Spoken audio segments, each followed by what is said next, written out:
10,000-mile cliffs. This place reminds me of the old times, especially the days when I dreamed of becoming a god of martial arts. A dream I could not easily fulfill, but I always wanted to achieve. Whenever I told people about my aspirations, they would always treat me as if I was a madman, but I trained my martial arts through day and night in order to achieve this dream, as if I'm crazy.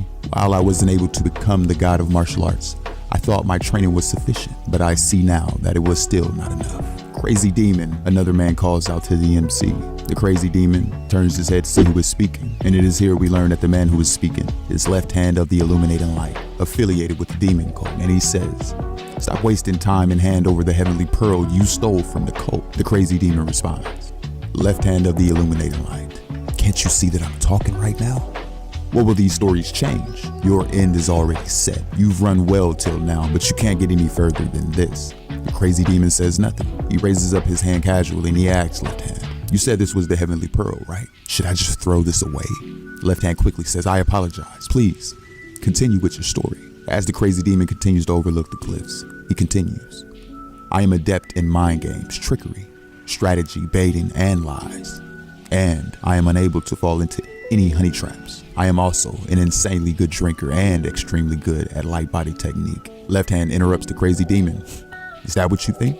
The Crazy Demon says nothing and looks at Left Hand questioningly. "Especially the honey trap. The reason you never fell for honey traps was because actually, beautiful women were literally unable to force themselves to even act like they liked you. So we needed to try to bait you in with a more normal looking woman we managed to find. The entire world knows of this fact." The Crazy Demon says nothing, both men glaring at each other. And then the Crazy Demon asks Left Hand, "Do you still not want me to throw this away?" Left Hand apologizes quickly and he asks the Crazy Demon to continue. "In order to become the god of martial arts, I became the crazy jack of all trades. That is who I am, the Crazy Demon." The Demon Cult group says nothing, looking all shocked at what he had just said out loud. And they ask him, "So, are you done yet with your story?" The Crazy Demon says, "Not yet." He continues, "After enduring this situation, everything feels meaningless. The times I spent journeying in order to bring justice to this world." Left Hand interrupts, "Justice? Aren't you on the most wanted list of Miram Union as public enemy? You're higher up on the wanted list than I am. And I'm a Demon Cult member. Wasn't it the Orthodox sect that named you the Crazy Demon in the first place?" The Crazy Demon says nothing, simply holds up the heavenly pearl in front of Left Hand and he asks him, once again, "Should I throw this away?" Left Hand says nothing else, but "I apologize if I made you angry." The Crazy Demon noticing, and he says, "Looking at how you, Left Hand of the Illuminating Light, are managing his temper, this item must be really important. And, now that I think about it, I killed over 100 elite soldiers of the Demon Cult while you were chasing me, but you're holding yourself back so well." Left Hand starting to get frustrated, says Crazy Demon, "Just because you have a mouth doesn't mean you can use it however you want." The Crazy Demon saying this bloodlust, "Yes, you would want to kill me. I will respect your final decision and end this with a fight. But before that, should I throw this away into the cliffs since it'd be troublesome to fight while holding on to it?" Left Hand quickly stops himself and he says, "I apologize for showing my emotional side. Let's try to talk this out." "Talk this out? You've been chasing me for days without giving me any rest using the Heaven's Net. Because of you, I couldn't sleep nor eat. Not only that, I didn't even have time to take a shit. Do you know how depressing that feels?" Left Hand casually responding with, "That was our goal. That's what the Heaven Net does." The Crazy Demon says nothing, bringing back in his outstretched arm, worries Left Hand and he asks him, "What are you trying to do now?" The Crazy Demon simply responds with, "What? I'm about to give you guys a big shit of my own." "What?" And at that moment, the Crazy Demon swallows the heavenly pearl in front of the Demon Cult. Shocked, the Demon Cult stands awestruck at what just happened. Left Hand starting to sweat bullets at the sight of the heavenly pearl being eaten. The Crazy Demon says, "What an unexpected taste. It tastes like peaches." "You crazy bitch. You actually fucking ate that?" says Left Hand. The Crazy Demon says nothing at all, and he looking at your reaction. It seems like it was the right choice. Left Hand, visibly angered by what he had just heard, yells out to the group behind him, "Kill him. No, leave his life intact. I will literally grind him alive and present him to the cult leader." And in unison, the Demon Cult that was following behind Left Hand says, "As you command." And they all rush after the MC. In a 1v6 type situation, We see that the crazy demon is readying himself and getting into position to fight. Then as the first member comes in, the crazy demon weaves the first attack, and he counterattacks with a devastating gut punch, which off-screens the first member. The second member coming in right behind him with another sword attack. He also has his attack weaved and elbowed in the spine. We get an overview of how the crazy demon is 1v6ing everybody that comes in, and at the same time he's still ducking and dodging and hitting weaves on all the attacks. As another incoming attack comes in, the crazy demon counterattacks with a simultaneous gut punch to 3 of the cult members, knocking back most of the group. And as the demon cult members fall one at a time, the rest of the cult members seem reluctant to go in and attack the crazy demon. It is here when the crazy demon says out loud, "Hey, Left Hand, how long do you plan on letting your underlings die? You've spent days of goons after me to drain my strength. Don't you think you should step up now?" Left Hand says nothing, but all right, I will face you myself. Everyone stand back as the rest of the demon cult group starts to bag up and let this 1v1 situation play out. The crazy demon responds, "You're awfully full of yourself when you haven't even shown yourself while I was at my full strength." Left Hand yelling out, "Shut up," comes in for an attack, energy gathering within his hand.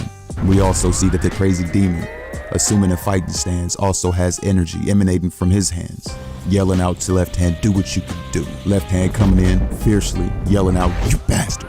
And we see the crazy demon bleeding from the mouth, thinking to himself, gathering my power toward the internal injuries that I sustained from earlier. However, Left Hand, I'll take him with me. As we see the crazy demon gathering internal energy into the palm of his hand, and Left Hand coming in for an attack of his own with energy emanating from the palm of his hand. The two clash, and at the point of impact, we see a great light, and afterward what follows is a great shockwave, which knocks back everyone, including the cult members that were behind. The cliffs seemingly destroyed, chunks of rocks falling off, and we also see the crazy demon's body flying out from the smoke, thinking to himself, was he too strong for me to handle with the current state of my body? And as he's walking from the smoke, bleeding heavily, Left Hand thinks to himself, crazy demon, to think he was this strong. With that body, he was stronger than what was known of him. As we see the devastation that occurred from the impact just now, Left Hand holding on to his right arm, which has been deformed from the clash. He sees the crazy demon falling from the smoke, and he's yelling out loud, "No!" The crazy demon, as he's bleeding from the mouth and falling from the cliffs, thinks to himself, "Oh, this isn't a bad sight either." As he continues to fall, he yells out, "I hope your leader fucking kills you all. Fuck you!" Left Hand, shocked, looking on at the crazy demon falling, yells out to the group behind him, "Everyone, go down the cliff. We need at least to find his body." And in the next scene, everything goes black. Crazy demon thinking out loud to himself as he falls to his death. "However, at least I got to fight before I passed away. I've killed many elites of the demon cult in this time. And I stole and ate the sacred item of the demon cult. So my life was pretty exciting. If the Miram Union knew about this, wouldn't they give me a Martial Artist of the Year award? Well, I guess that doesn't matter right now. More than that, why was I never able to date any hot females?" As he's falling, and in the next instance, he's standing in a void of light, and he's thinking, where is this? You ate something that contained a soul without hesitation. You must be out of your mind. As the crazy demon turns around to hear who's speaking, he notices a old man in all white. Crazy demon says, you are extremely strong. That is not important right now. The heavenly pearl you just ate contains numerous souls of important martial artists, says the old man. Now that you ate that, the souls that were unable to ascend will stick to your own soul. Responds the crazy demon. If you sleep, the souls will wake you up. If you eat, the souls will share the essence of the food, and they will cling to whomever you touch. Your ki will go berserk to an uncontrollable state. My ki will go berserk, says the crazy demon, and he clenches his fist, saying out loud that I like that. That means I'm stronger. The old man just thinks, is this guy slow? He thinks going into ki overload state is a good thing? I ask you, says the old man, why did you swallow the heavenly pearl? And in that moment, the crazy demon thinks to himself, I feel like he could kill me with his gaze alone. He really is powerful beyond my comprehension. If I don't give him an answer that he wants, I will die. No, I will be erased on the spot. The old man says, answer me without any lies or trickery. And the crazy demon responds, I didn't eat this because I wanted to eat it. I wanted to make sure that the demon cult leader wouldn't be able to. The old man asks why. Crazy demon responds, I hate the demon cult leader. He doesn't see other people as equivalent humans. If someone likes him becomes stronger, I don't even want to think about it. You dislike him because he doesn't see others as humans. You did it because you didn't want to see someone like that become stronger. Says the old man. Yes, that is your way of doing good. It is a good reason.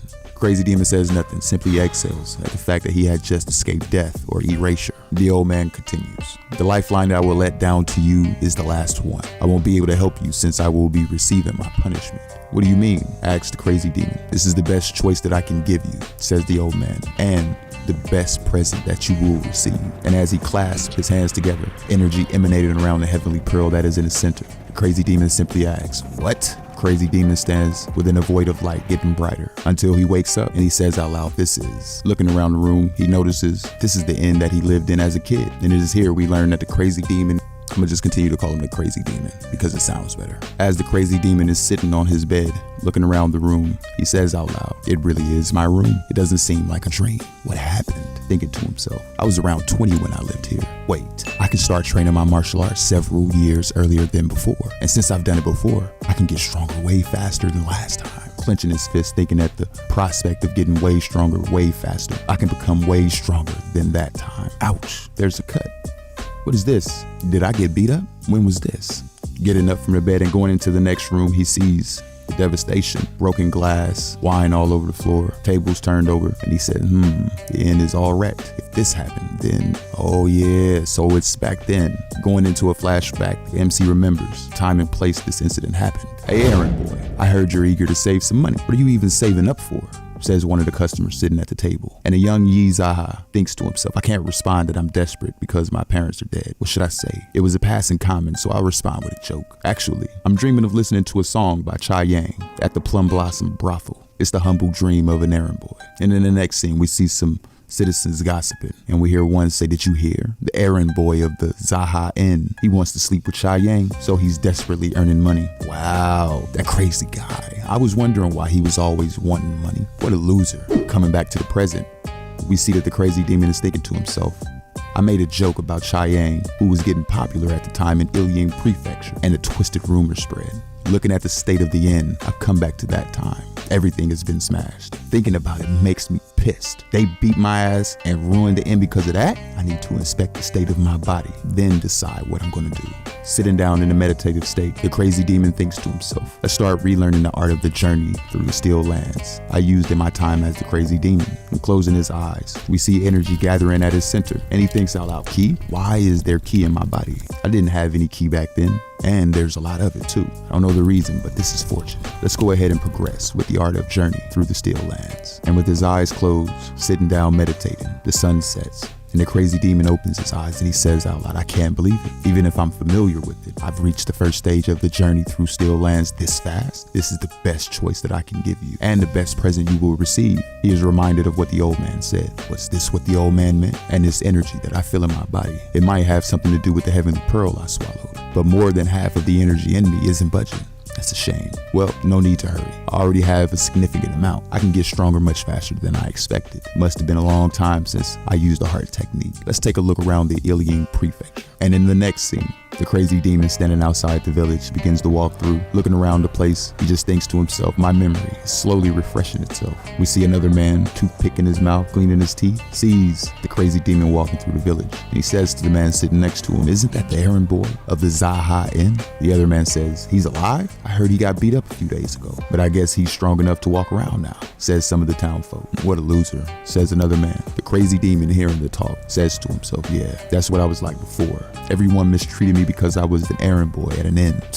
Fuck. Makes me more angry the longer I think about it. As he continues walking through the village, he stops in front of a building. This place is Plum Blossom Brothel. And in another flashback, we see that the Crazy Demon was getting jumped, kicked and punched from all sides. Are you crazy? You're trying to sleep with the best girl of our Plum Blossom Brothel, Yang? How could a mere errand boy even attempt to go for Yang? I'll make sure you never say something like that again. Jaha thinking to himself, no, I didn't say that. And as he's getting beat up, looking up from the ground, as he's being kicked, he sees Yang. Why is she looking at me like that? I didn't say that. He continues to get kicked and punched and beat until next he's finally back at the inn. And as he opens up the doors to the inn, he hears the people talking behind him, gossiping. Did you see that? That guy got beat up earlier. He got beat to a pulp.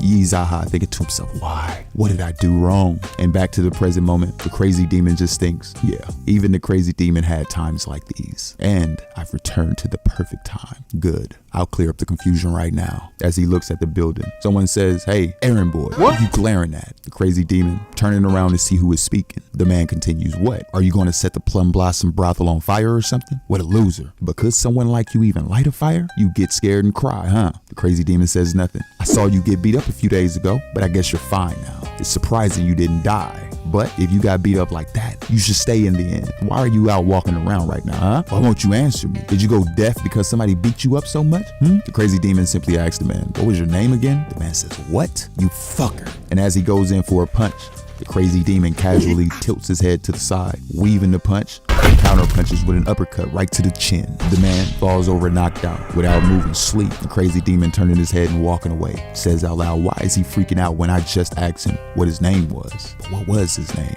As the crazy demon begins to step toward the brothel, the guard outside the door says, the fuck? It's the errand boy from a few days back. Why the hell are you here? Get lost. The crazy demon responds, is that the way you talk to a customer? The doorman yells out, this damn errand boy, and he lunges at the MC for an attack, weaving the attack, grabbing the man by the face and slamming him to the ground with enough force to knock him out cold. The crazy demon simply brushes off his shoulder and he says out loud, the guest service here must be a mess. I can't find a trace service mindset. Grabbing for the doors, the crazy demon begins to walk in and we see the place bustling with customers everywhere. The crazy demon opening the doors, yelling out, what the hell are you doing, dumbasses? Receive your customer.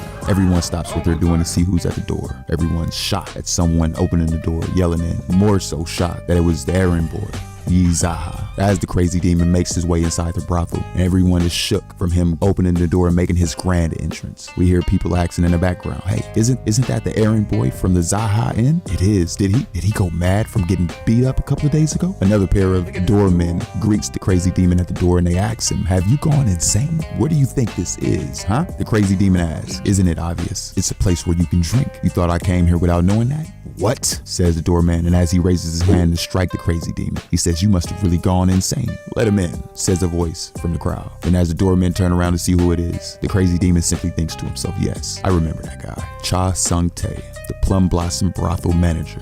Cha Sung-tae continues, we can't throw out a customer who came here to drink, can we? Customer is a customer. The crazy demon says nothing and simply looks up at Cha Sung-tae. And he looks at the doorman and he asks him, you heard that, yeah? As the crazy demon passes the doorman, Cha Sung-tae says, the errand boy from Zaha Inn. Get him a nice table of drinks. When else would he get the chance to come to a place like this? Serve him well. Yes, boss, says the rest of the men. The crazy demon makes his way up the stairs and a worker directs him to a room and he asks the crazy demon, what kind of drinks do you want? You think I've been to a place like this before? Just give me whatever's expensive. Hey, watch how you speak, says the worker. The crazy demon sitting down asks why. You don't like being looked down on by an errand boy, huh? Then sorry, you son of a bitch. You got it? Bring me some alcohol. The worker, visibly frustrated, thinks to himself, is this guy fucking crazy? If it weren't for Sung-tae's orders, the worker says to the crazy demon, hold up. As he leaves the room, crazy demon says nothing, simply smiles. The crazy demon, now relaxing, asks, what is this drink? The lady responds, it is top quality Dukong liquor. Top quality, says the crazy demon. The crazy demon asks, Cha Yang, she's here, yeah? The lady responds, the owner will get mad. I heard you got beat up for something related to Cha Yang a couple of days ago. Everyone in Ilyang Prefecture knows I got beat up, huh? Don't worry about such a thing and just bring her to me, says the crazy demon. The lady looks at the crazy demon, says nothing, and tells him that she will send word for Cha Yang. As the crazy demon sits in the room alone, he says to himself, look at this, messing with an errand boy like that. Judging by the smell and the color, this isn't even third-rate liquor. What scammers? A man bursts into the room and he yells out, hey, you son of a bitch, who the hell do you think you are? Are you crazy? The crazy demon simply asks the man, is it wrong for a mere errand boy to come to a brothel to drink? And why do you keep calling me a son of a bitch? What? Says the man. If I remember correctly, you're Dongguok, right? Hey Dongguok, I poured you a glass, so come over here. Dongguok says out loud, this guy, did you eat something wrong today? And as he sits down, he asks, Yi Zaha, hey, what's wrong with you? Did we hit your head too hard last time? The crazy demon says nothing and pours the man a drink, and he passes him the cup. Dongguok continues, don't cause a scene and get lost after you're finished drinking before things get troublesome. Hey, Dongguok, as the man slams the liquor on the table, this guy, and he reaches back to slap the crazy demon, and in the next instant, we see one of the chopsticks protruding from the man's hand. Without the man even noticing, the crazy demon smiling at Dongguok. Dongwok, in pain, as his hand has been impaled to the table. The crazy demon asks him, why are you like this? I was planning to drink quietly and see Cha Yang before I leave. So why the hell is everyone barking like a horny ass dog? And in the next moment, we see that the female Cha Yang has just opened the door with a frustrated look on her face, and she tells the man, Brother Dongwok, stay outside. And in the next moment, we see the chopstick being ripped from his hand, him pulling his hand away from the table, and the crazy demon saying, yeah, Dongwok, go outside. Dongwok, holding his hand bleeding, hurriedly runs away from the situation. Cha Yang, saying nothing, sits down at the table as the door slams behind her, and the crazy demon simply smiles, looking at Cha Yang, and she asks him, why are you smiling? He says no reason. Why? Does an errand boy need to control his emotions in a place like this as well? Cha Yang asks the crazy demon, do you think the situation is funny? Do you think Brother Sung Tae or the owner will stay put? And more money is on the tab because I came in, just so you know. The drink is Dukong liquor, so it's more expensive as well. And the medical bills for hurting Brother Dawang Guak. I'm telling you this for your own sake. Just stay put and leave before you get into any more trouble. The crazy demon thinking to himself, now that I think about it, it's the first time I'm seeing Cha Yang this close. Cha Yang continues, also, let me make this clear right now. Even if you bring a whole sack of gold and silver, I will not sleep with you. I'm working here, but that doesn't mean I sleep with just anyone. I'm not a whore. And as the crazy demon sits down the glass on the table, he responds, I'll make this clear as well then. I never said I was going to save up so that I could sleep with you. All I wanted was to hear one song from you. Because as you said, you sell your arts instead of your body. Cha Yang responds with, but what I heard was, and that was something that I said as a joke in the end. I didn't want to do that, and I didn't have money either. The crazy demon continues. Cha Yang speechless. The reason I was looking for you was to tell you this. So now, get out. Cha Yang surprised. Asks, what? The crazy demon says it once again, I told you to get the fuck out. Eyes wide and surprised. Cha Yang says nothing. And in the next moment, 3 men come bursting into the room and they say, Yee Jaha, it seems that you came here with a death wish. So let's take this outside. It'll be a pain in the ass to clean if blood is spilt in here. And as the crazy demon continues to pour another glass of liquor, he says to the men, let me at least finish the drink before we head out. What? Says the men. The crazy demon responds, what's the matter? I'm sure you're all confident enough to kill someone like me anytime you want. Isn't that right? The 3 men standing there without saying anything, shocked, starts laughing, and they tell Cha Yang to wait outside. The 3 men sit down and they ask the crazy demon, so, Mr. Jaha, this seems like your last glass, so drink up. But this guy is a real man. He came in here proudly and even called for Cha Yang. If I had known that this guy was a real man, I'd have beaten him up even harder. I regret it. Now that we know that we can beat him up as much as we want to properly, Jaha, won't you feel that it is unfair about getting beat up properly this time? You think so too? Says one of the other men. Of course. Jaha, am I right? Crazy demon says nothing. He instead asks the men, do you want to drink? The man, looking on skeptical of the crazy demon, says to the others, it's fine, it's fine. If you're done, let's go outside. Get up. The crazy demon, ignoring the man and continues pouring a drink, takes another sip of the alcohol, and he thinks to himself, selling something like this is top quality. The man, confused, thinks to himself, why is he so relaxed? Did he really go insane after the beating from a few days ago? Oh, it's all gone now, says the crazy demon as he puts the glass back on the table. And he continues, I just have one thing to ask, my old friends. Am I that big of a joke? The man responds, weren't you supposed to be a joke? What a dumbass. You could have ended things with the beating you had a few days ago, but you wanted to turn things up a notch. It's your fault. Crazy demon starting to laugh uncontrollably, and the men ask him, what the fuck is you laughing about? Both parties begin to laugh uncontrollably, and in the next moment, the 2 men that walked in pulls out their swords. The crazy demon jumping up from his position, and the table being flipped, food going everywhere. You see the crazy demon in his fighting stance, and he kicks the table, and as he kicks the table, the 3 men are thrown into the wall with a table on top of them. All of them have been flattened on the ground. And the crazy demon stepping on top of the table, and he asks the men once again, my friends, am I still a joke? As he looked down at the men standing on top of them. The lady in purple from before, as she's walking back to the room, she hears the crazy demon, am I? Huh? A joke? Huh? As he steps on the table with the men under it, she thinks to herself, what in the world? Crazy demon looks up at the woman and he says, old hag, bring me more of that shitty third-rate Dukong liquor. The lady, frustrated at hearing old hag, says to the crazy demon, I'm sorry, but it's not third-rate. It is a high-class Dukong liquor. Who are you trying to fool? I try not to hit women who don't know martial arts. But you should open your mouth after thinking about what you're going to say, old hag. She glares at the crazy demon and says nothing, turns her head and begins to walk away. The crazy demon, turning away from looking at the lady, looks back down at the men. The crazy demon says to the men, laugh, you fuckers. Didn't you say that I was a joke? Why aren't you laughing in front of the funny guy?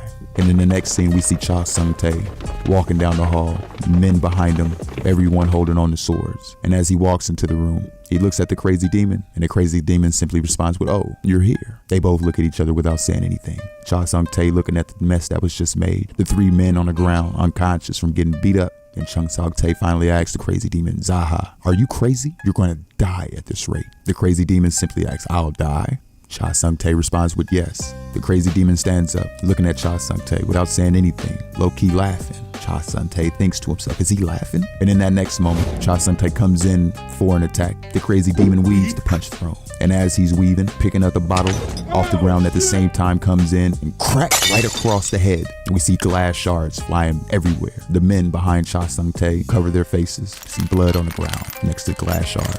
Cha Sung-tae is bagged up, holding his face. The men worriedly ask, boss. The crazy demon looking on, saying nothing. And he says to the men, does anyone else want to fight? Everyone quiet, without saying anything. Crazy demon glaring at everyone. Broken glass and blood falling to the ground. Cha Sung-tae says, "Yi Jaha, so you really want to die?" As he reaches for his sword, he begins to pull it out. And the crazy demon says to Cha Sung-tae, "Think before you act. If you finish drawing that sword, you will die." What? Cha Sung-tae begins to sweat a bit, says nothing. Then he thinks, this guy, he's not lying. What happened in the span of a few days? What the fuck is going on? The crazy demon says, can the most socially adept person in the Ilian prefecture not tell what's going on? Do you think that these three are covered in food and drinks because they were unlucky? Cha Sung-tae remains speechless. And do you think I may draw like that because I was lucky? If you don't want to die, think before you act. Otherwise, finish pulling out that sword. You can die right here. Cha Sung-tae, visibly shook, says nothing. He thinks to himself, it's not an empty threat. I couldn't even see his movements just now. Everyone, go down and wait. The men in unison says yes. And Cha Sung-tae puts his sword back within his sheath. And he says, Yi Jaha, what are you planning? It doesn't seem like you will leave after a drink. Are you trying to get an apology from the owner for what happened a few days ago? As he brushes himself off, fixing his coat. Oh, that sounds good. If I want an apology, Joga, the owner, should come. That sounds about right. Cha Sung-tae says, all right, I'll call for the owner. The crazy demon asks him, did you lose your eyesight? Cha Sung-tae responds, thankfully it doesn't seem like I lost my eyesight. The crazy demon says, really? I thought I was gonna die when I was getting beat up by you guys a couple of days back. Cha Sung-tae says nothing, and he tells one of the waiters to set up a table in the next room. He continues, if you aren't gonna kill those guys over there, let us heal them. Townspeople killing each other is a bit uncomfortable, isn't it? The crazy demon says nothing, and he glares at Cha Sung-tae. This guy. Why is this expression like that after doing something like this? Cha Sung-tae thinks to himself. The crazy demon says, sure, do what you gotta do. As the men are being carried from the room, the crazy demon and Cha Sung-tae enter a different room. And as they sit at the table, Cha Sung-tae says, what is this mess? This came out of nowhere. Did you get lucky somewhere or something? The crazy demon says nothing, simply looks at the bottle of liquor that's on the table. And Cha Sung-tae says, I'll pour you a glass. It's top quality Dukong liquor, so it should taste good.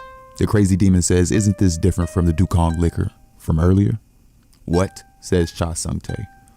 Earlier they brought out something shitty and claimed it was top quality Dukong liquor. Says the crazy demon, and Cha Sung-tae says nothing. He then says, we must have brought out, a third-rate bottle by accident. We need to have some profits since this is a business. The crazy demon says, quit talking and hurry up and take a drink first. Oh, to see if it's poisoned. I see.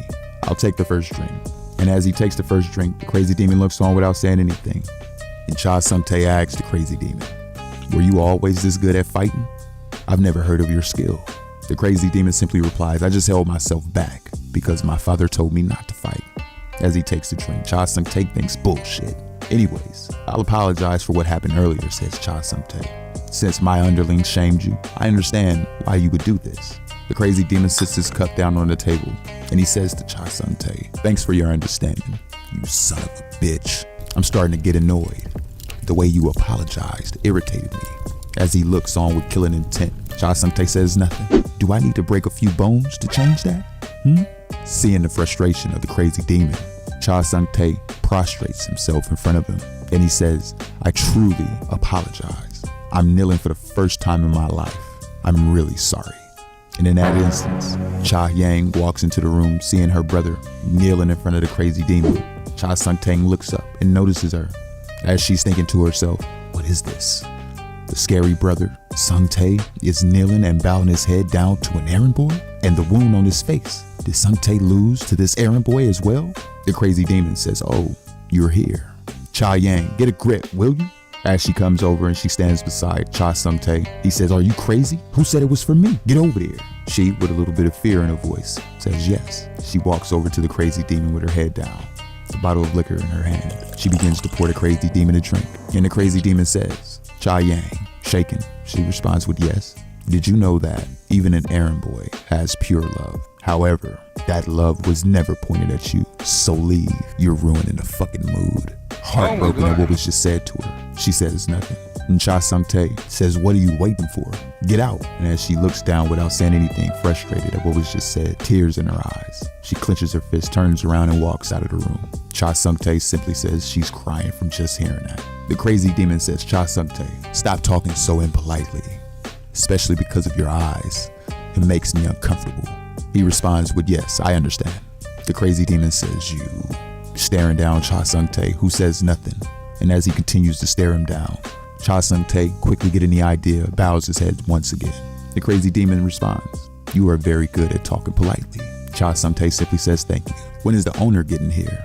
Cha Sung Tae responds, if he is in the middle of serving the experts from the Black Hat Union in the Pear Blossom Brothel, it'll be difficult for him to come right away. The crazy demon says, the Black Hat Union? Those unjust guys? Yes, a union will be established in the Ilian Prefecture with the approval of the Black Hat Union. That's why the owner is trying to get on their good side. But with what happened today, the crazy demon interrupts. So you're saying that even if I subdue the owner, the Black Hat Union will step into this matter themselves? Cha Sung Tae replies with, that would be the case. As he sets down his cup, the crazy demon says, so what do you want me to do? You want me to have a nice drink with the owner and go back? You think that'll solve everything? Cha Sung Tae says, of course not. Then what would you like to do? The crazy demon says, how about the owner and his brothers serving me as my underlings? That way the Black Hat Union won't step into this. You think they will be willing to do that? Says Cha Sung Tae. Speaking of which, maybe I should create a sect in the Ilian Prefecture myself. You guys should join as my subordinates too, says the crazy demon to Cha Sung Tae. I beg your pardon? I'll give you a choice. So make a wise decision.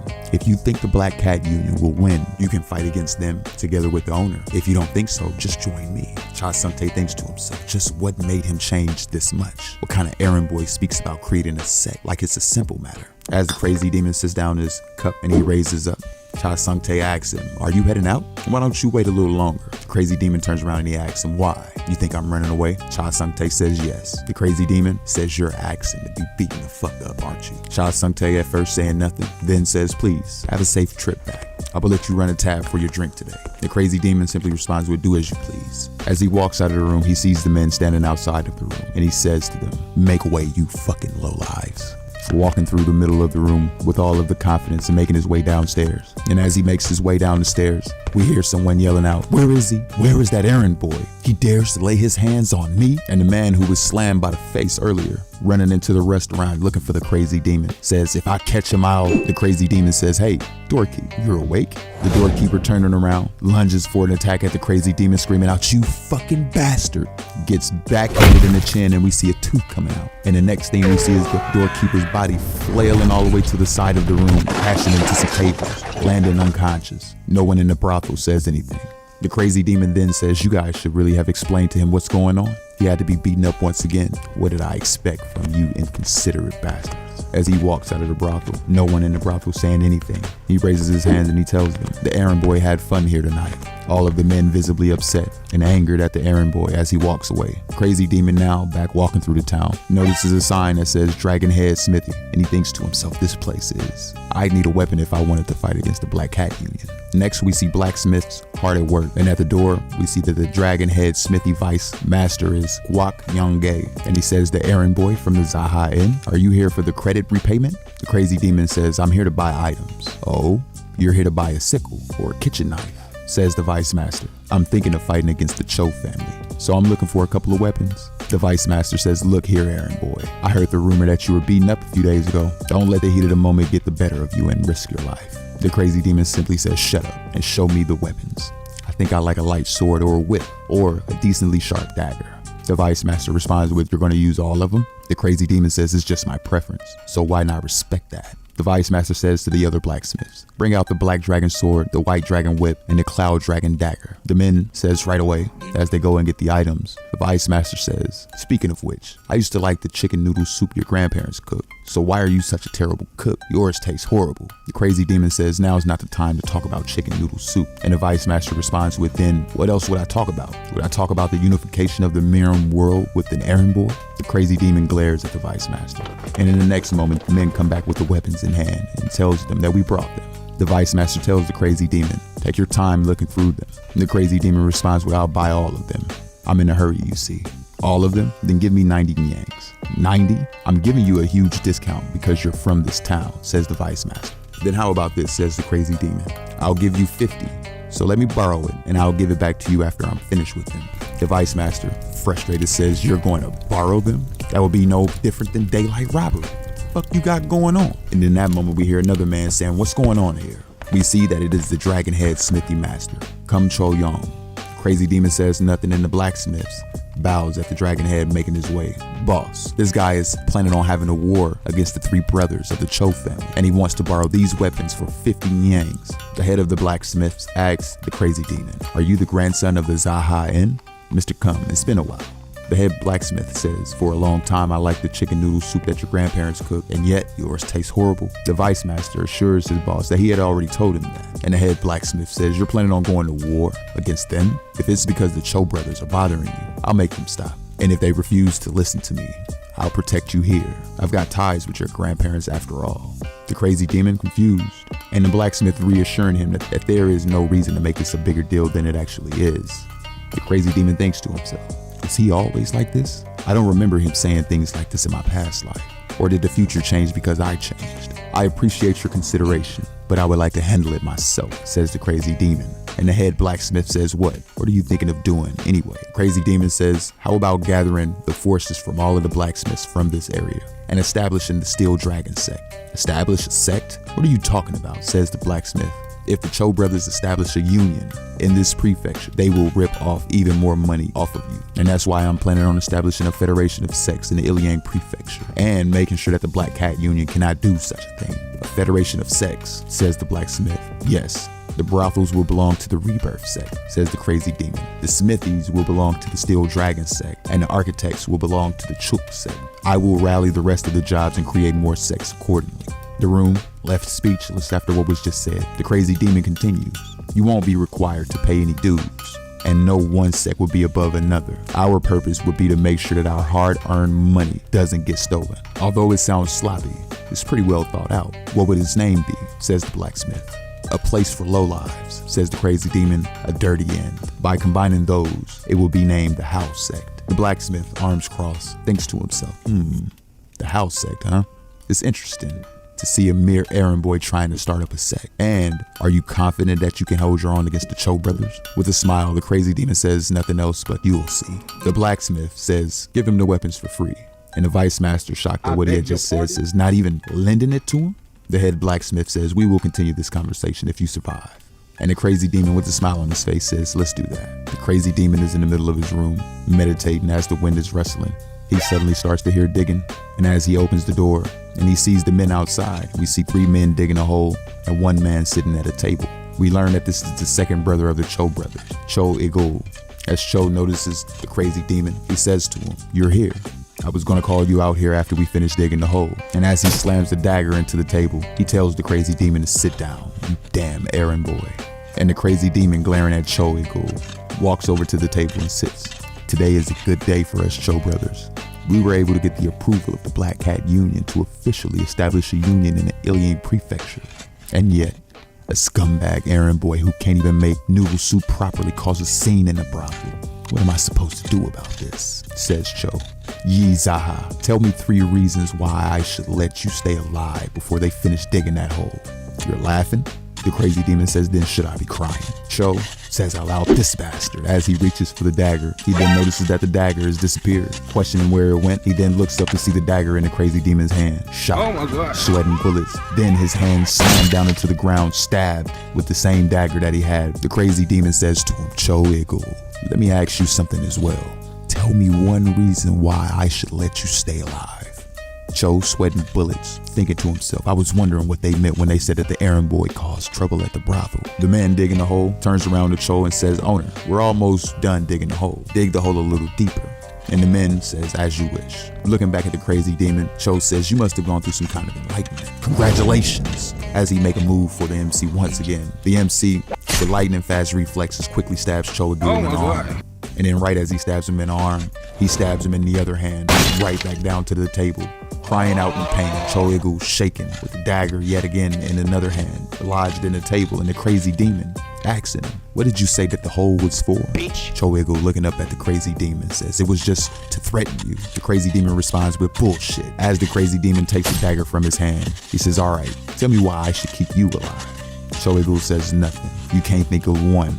I knew it. You think there's a reason for someone like you to stay alive. Not only did you take part in human trafficking, but you even mercilessly killed people when things didn't go your way. My acquaintances were among the people you killed.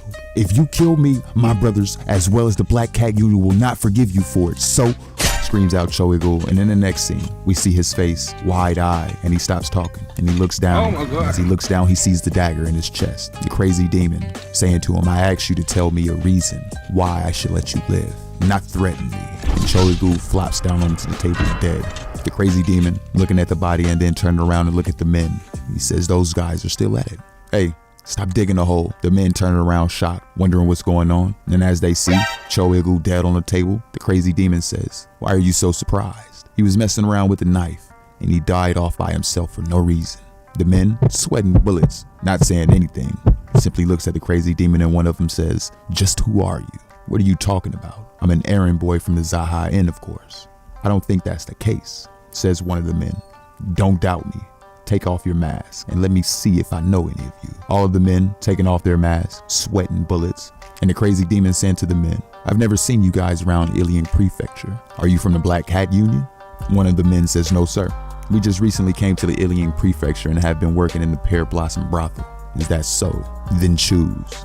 Will all three of you die here, or will you bury the dead person and go back to your hometowns? As he points to Cho, the three men hurriedly say, we will return to our hometowns if you let us live. Although I can't go back to my hometown because of personal circumstances, says one of the men.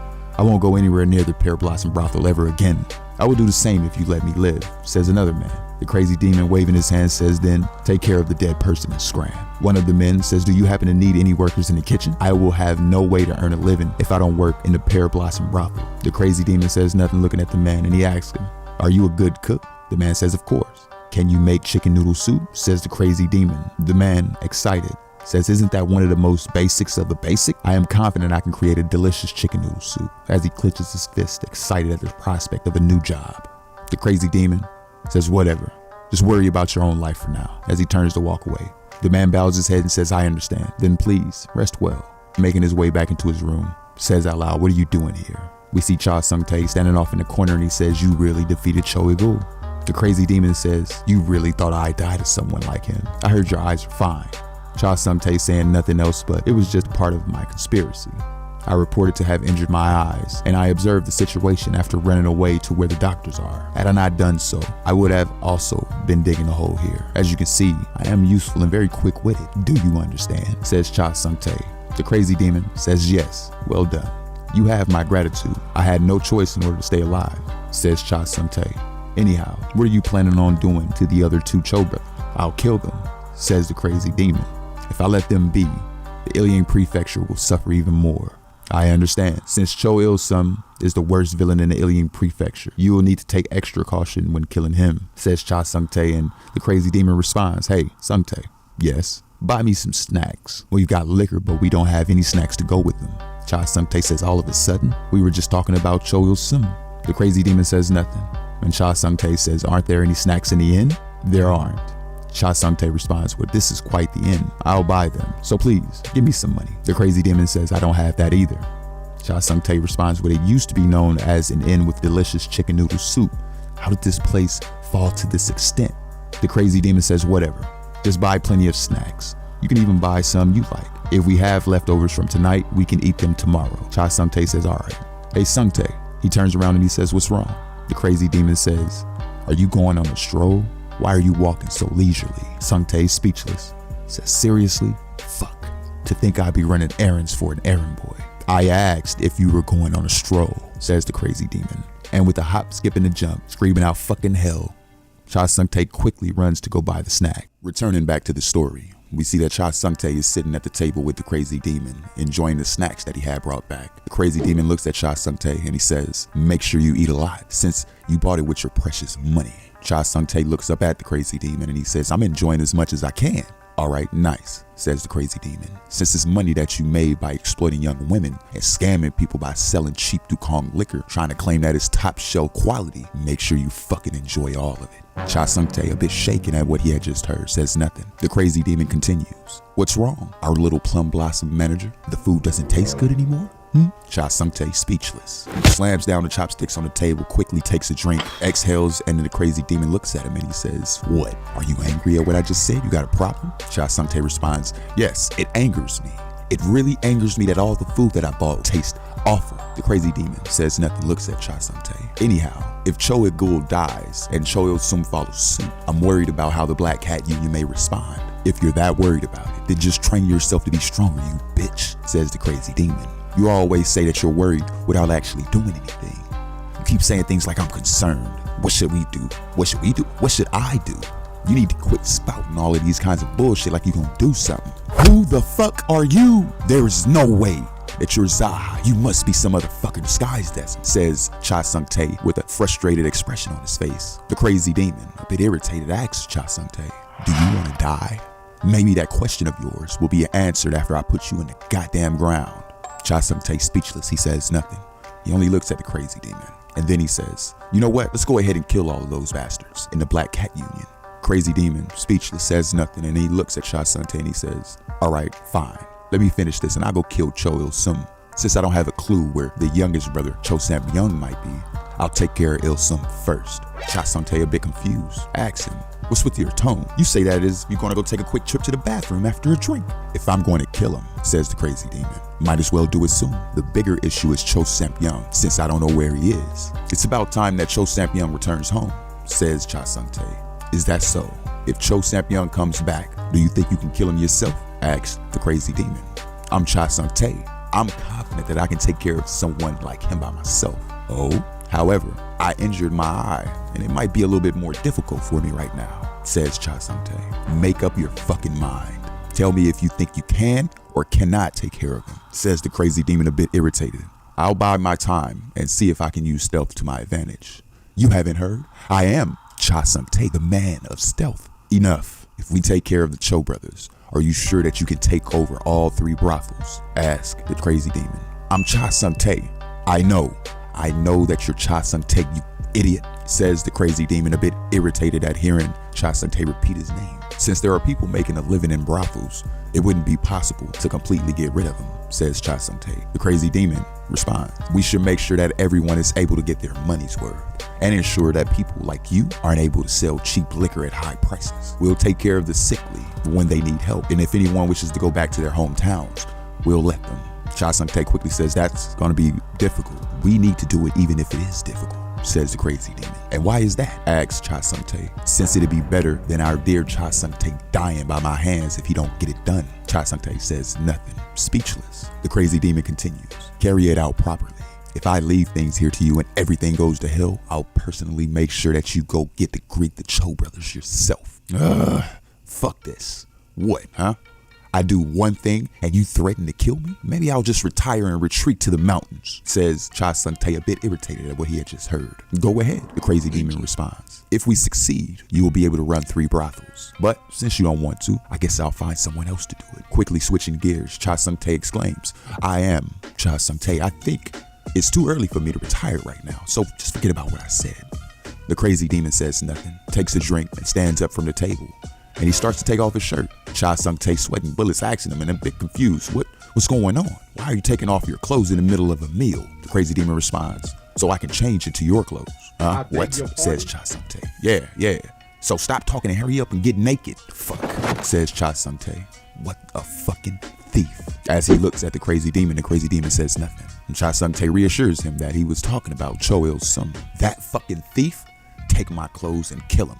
But now that I think about it, You're smarter than I thought. I didn't expect you to know that going into the Pear Blossom brothel with your old ass clothes that you had on, that would draw too much attention. Well, I guess you wouldn't even be able to get into the Pear Blossom brothel since you would have been stopped at the entrance. The crazy demon says nothing and takes the clothes that Cha Sung-tae had given him. And as he tightens his ribbon and he turns around and he asks Cha Sung-tae, "So, how's the drip?" Cha Sung-tae clasping his hands together, reassuring the crazy demon that spectacular as always.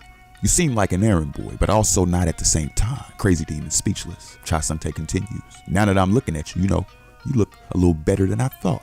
Since you had always wore ragged clothes that only beggars had worn, I guess you looked a bit homeless at the time. If I were you, I would have made sure that I dressed a little bit better all the time so I ain't had to worry about people tripping." And with that, the crazy demon smacks Cha Sung-tae in the back of the head for being annoying, and he tells him, "Stop joking around." Cha Sung-tae responds with, "Yes.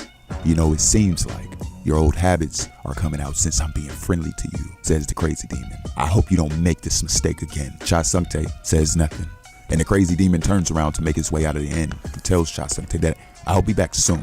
Cha Sung-tae bows and he tells the crazy demon to be careful with my clothes. And as the crazy demon walks away, we can see that Cha Sung-tae is looking up at him without saying anything at first. And then he says out loud, "I wish you good luck, Jaha, you fucking bastard." And in the next scene, we see the crazy demon has made his way to the entrance of the Pear Blossom brothel, and he has 3 doormen outside waiting for him. All 3 bows. One says, "Welcome." The crazy demon asks the doorkeeper, "Is the owner Cho Il-sum here?" "Have you come looking for the owner?" says the doorkeeper. "May I ask where you are from?" "I'm from the Black Cat Union. Take me to Cho Il-sum," says the crazy demon. "The Black Cat Union? May I ask your name?" asks the doorkeeper to the crazy demon. And upon asking the question, he gets slapped devastatingly across his chin. And the crazy demon says, "Bitch, I'm busy. Stop talking back to me and take me to him." The doorkeeper just tilts his head and he says, "I'm sorry." As he turns around, he opens the doors and he says, "Follow me." The doorkeeper begins to guide the crazy demon to a room upstairs. And he asks him, "Please wait here for a moment. I'll go notify the owner." Crazy demon, walking over, promptly sits down and he thinks to himself, "You know what? This is impressive. He must have planned to serve the Black Cat Union in this room to get their approval to create another union in the Miram world." And the next moment, the door opens and we see Cho Il-sum walking into the room. And he says, as he glares at the crazy demon, "This is the first time I'm seeing you." Thinking to himself, "This brat, to visit me so late at night and to take a seat in my chair. He didn't even bother to get up and greet me when I entered the room. Fuck is up with him?" Cho Il-sum continues, "I'm sorry for asking, but how high up are you in the Black Cat Union anyway?" The crazy demon, hand on his chin, looks at Cho Il-sum and he tells him, "Who said I was a part of the Black Cat Union?" "I was told by my subordinates," says Cho Il-sum. "Do you really not know who the fuck I am?" asks the crazy demon. And Cho Il-sum looks at him and he says, "It's my first time seeing you." "Wait, aren't you the errand boy at the Jaha Inn?" As he starts to get a bit frustrated, the crazy demon responds, "Right. You've gone crazy. You dare?" says Cho Il-sum as he gets irritated, more balling his fist. He stops and thinks, "Hold on. How are you still alive? I'm sure my brother left saying that he would kill you." "Your brother?" says the crazy demon. "Can't you tell the reason why I'm still alive? It's because he's dead." Cho Il-sum, boiling over with anger, says nothing. He looks at the crazy demon and he asks, "My brother died by the hands of a mere errand boy?" And nonchalantly, the crazy demon responds, "Yep. He decided to give me a visit, ordering people to dig a hole and whatnot. And that's when I decided to kill him." "How dare you!" screams out Cho Il-sum as he lunges forward to attack the crazy demon. "Stop with this nonsense." The crazy demon says nothing, glares at Cho Il-sum as he comes in for his attack, readying himself to receive the attack. And in that moment, both of their hands had come together, and the impact from the clash sends Cho Il-sum bouncing backwards. Landing on his feet, he thinks to himself, "I lost in terms of internal energy? Considering how well known you are," says the crazy demon. "You're much weaker than I thought." Cho Il-sum, still a bit flustered, thinks to himself, "How can this happen? This kid was just a mere errand boy of a local inn up until a couple of days ago." The crazy demon continues, "Why? What's with the hesitation? If not, then I'll go to you." As the crazy demon rushes forward looking menacingly at Cho Il-sum, and Cho Il-sum starting to sweat bullets, looking at the crazy demon coming in for an attack, raises up both of his hands, getting ready to receive the attack. And the crazy demon rushing in with one of his hands raised, slams into Cho Il-sum and sends him flying backwards across the room out the door as he smashes into the wall within the hallway.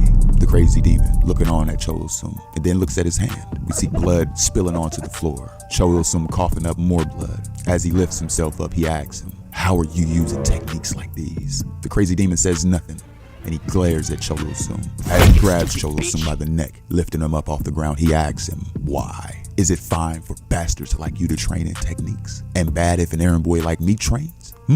As he grips the man's throat very tightly.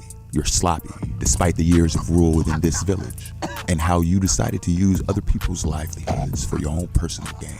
You're really sloppy. Cho Il-sung, sweating, knowing this is about to be his end, says, wait, and in that moment, the crazy demon slams him into the ground, with enough force to shake the whole building. Everyone on the bottom feeling the impact. All of the men within the building, who had just heard the impact, makes their way up the stairs to the room, and they see the crazy demon with his hand still around the throat of Cho Il-sung. They say to the man, my lord, the lord has been attacked. Fuck this, you bastards. What can you do if you arrive after your lord has died? Says the crazy demon to the men. Then he says, the Black Cat Union leader has changed his mind, and he has decided to delay the creation of a sect within the Iliang prefecture. Since I decided to use Cho as an example, if anyone decides to question the decision made about creating a sect, know that this is what's going to happen to you.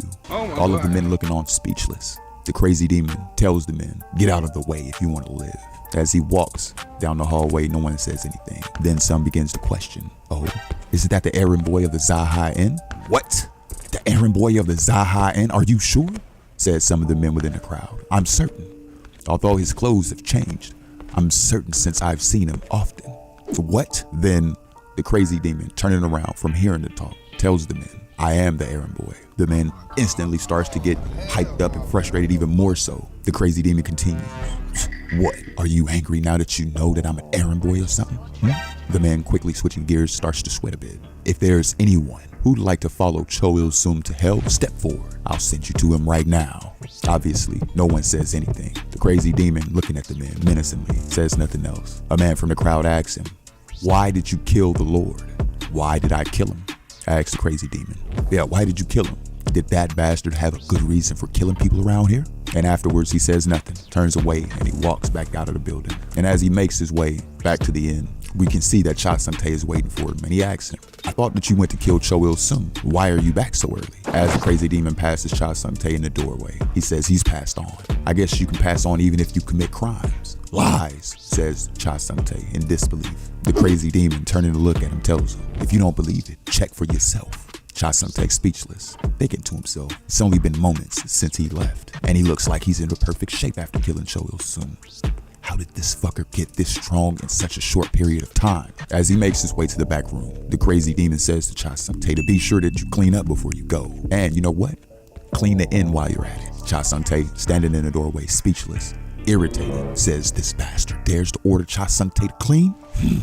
Where the fuck is the broom at? We see the crazy demon sitting down on his bed in a meditative position, thinks to himself, since I've taken care of urgent matters, I'll be able to train while I relax now. And he closes his eyes, thinks about the battle with Cho Il-sung. I'm getting stronger, much faster than I thought I would. I can't let this chance slip by. And as he begins to circulate his energy from evening to night up until sunrise, we cut to the streets of the Iliang prefecture.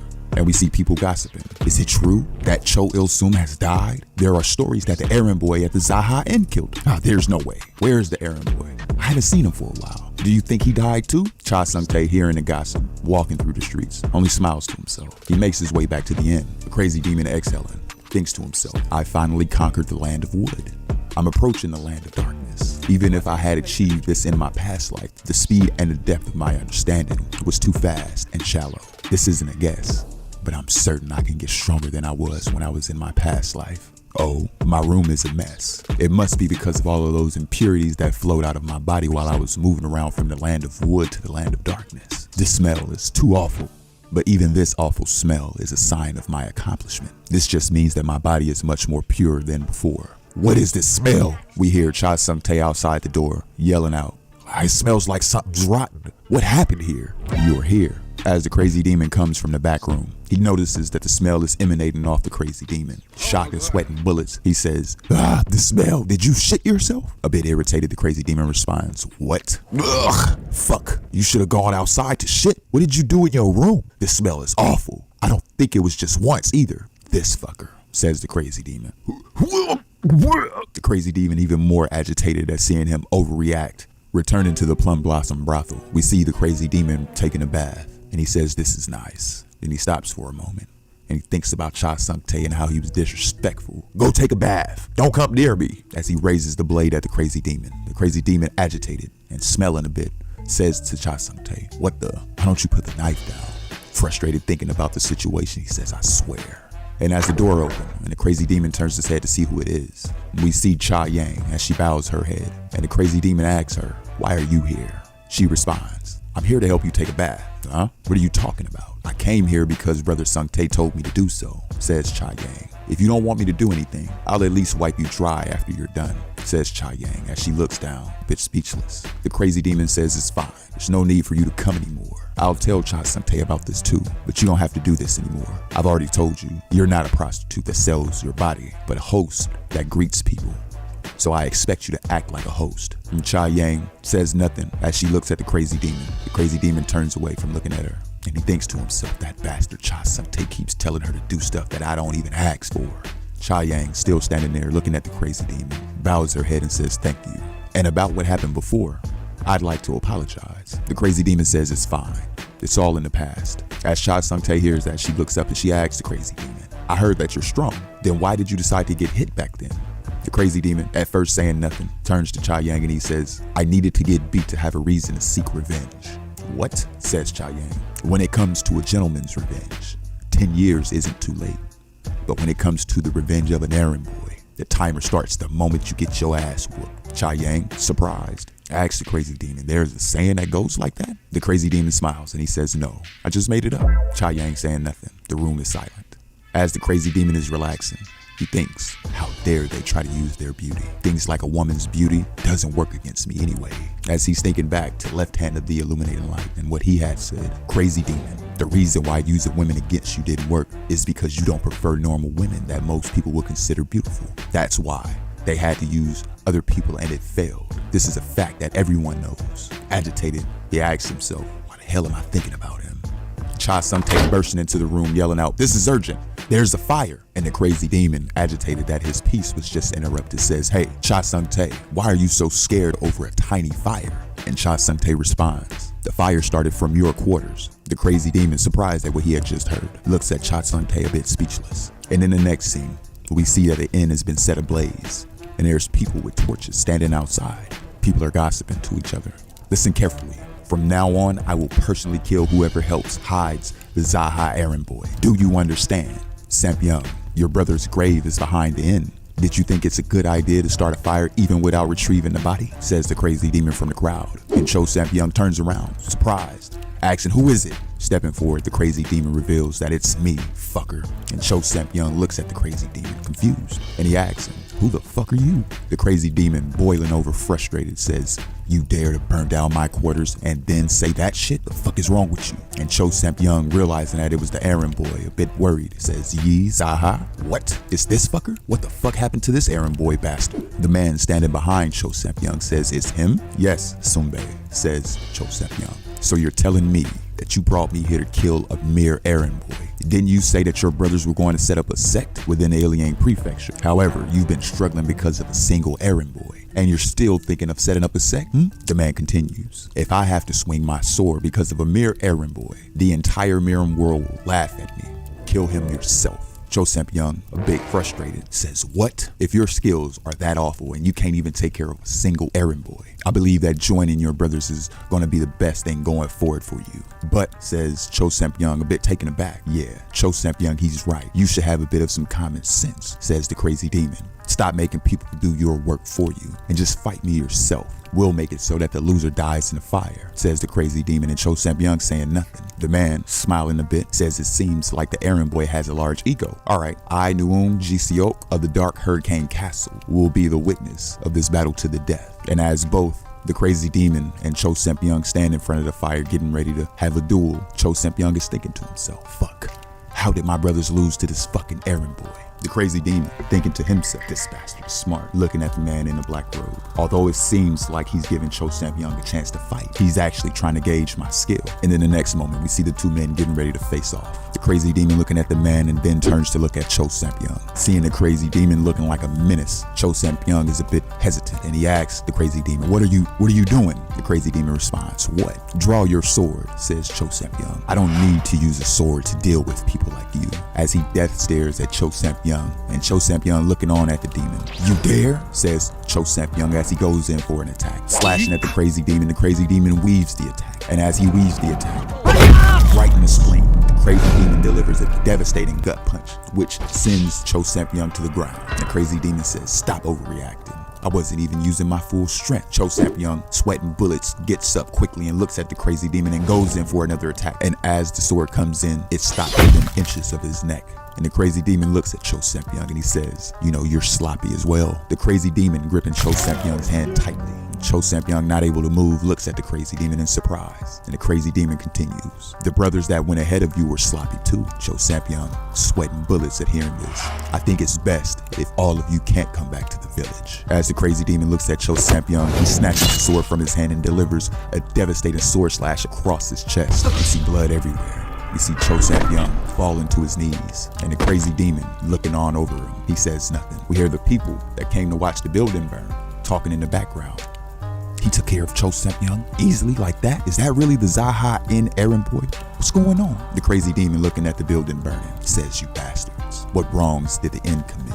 That was a good show, says the man in black. I can tell that you have some skills. And as he turns around to walk away, he says to the crazy demon, as long as something happens, I'll be seeing you soon. The crazy demon asks the man, where the fuck are you going? And the man says nothing. He turns and looks at the crazy demon and he says, you dare to stop me? The crazy demon says, stop fucking with me. I don't care who you are. As he raises his sword upwards toward the man doesn't say anything and the crazy demon continues. If I knew and saw who tried to kill me and burn down the inn, do you think that I would have been nice and let them pass without saying anything? The man, quickly getting the idea, runs away from the situation. And the crazy demon looking at the man simply says, what the fuck? And as he dashes toward the man with quick and eloquent movement speeds, he jumps and lands right in front of him. And as the man is continuing to try to run away, he keeps lunging forward, coming in for an attack, both of his hands raised. And as he gets closer, the crazy demon nonchalantly turns around and slice right down the middle of the man's attack, and coincidentally, right down the middle of the man's body. The man falls to the ground, and the crazy demon looks on over him, saying nothing.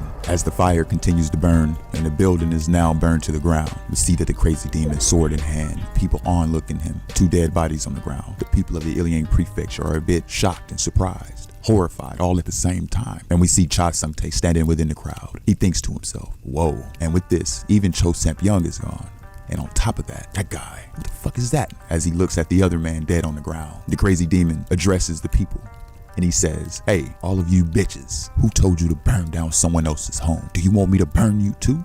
As he looks at the people, all of the people looking a bit worried after just seeing him slaughter two others, they say to the crazy demon, we're sorry, please let us live. The crazy demon responds, I asked you for the reason you all burned down my goddamn house. Why are you not answering my question? Cha Sung-tae, stepping out from the crowd, raises his hand and he says, don't you think that they decided to burn it down because it smelled like shit? When I first smelled it, my first thought was to burn it down too. I ain't gonna lie to you. The people starts talking amongst themselves. The inn smelled like shit?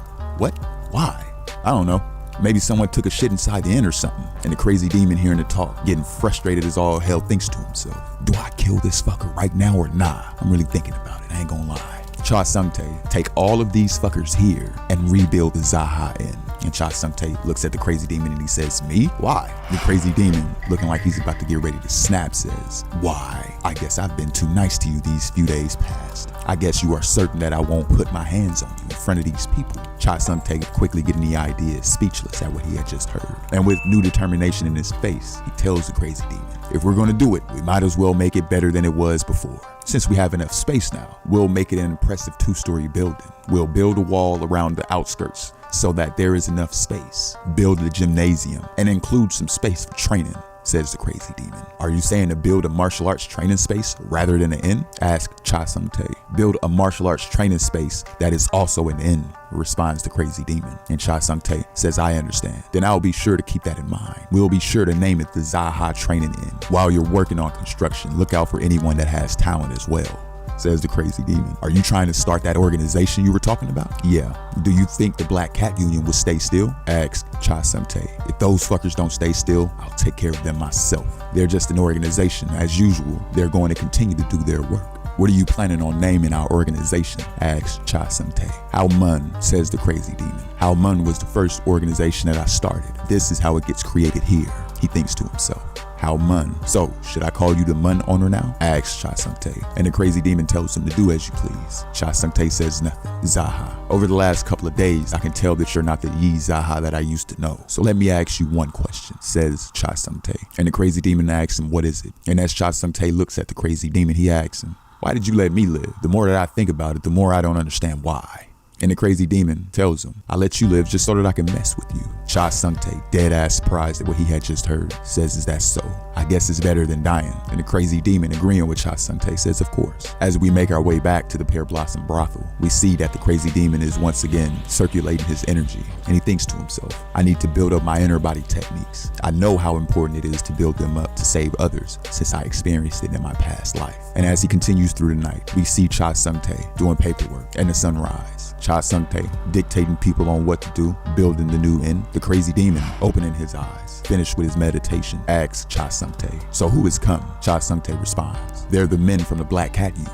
The Cho brothers used to treat them well. The crazy demon asks, how many are there? There's 2 of them, says Cha Sung-tae. And since we've always treated them well, how should we deal with them now? The crazy demon, rising up from his meditating position, tells Cha Sung-tae that I will go greet them. Are you planning on fighting? Asks Cha Sung-tae. They'll most likely turn a blind eye to me killing the Cho brothers and tell me to pay them their dues. They'll also suggest that I join the Black Cats and introduce myself, says the crazy demon. What are you gonna do if that were to occur? It'd be difficult for us to deal with the Black Cat Union if you try to do anything now, says Cha Sung-tae. It'd be difficult for you, not for me, responds the crazy demon. Are you telling all of us to die? With a frustrated look on his face, asks Cha Sung-tae. They'll try to kill me first before they do anything to everyone else, but I won't die. Cha Sung-tae speechless at what he had just heard. In another room, we see that the men are waiting for the crazy demon as he walks through the doors with Cha Sung-tae. And as Cha Sung-tae bows his head, he tells them all, please, take your time. And he closes the door.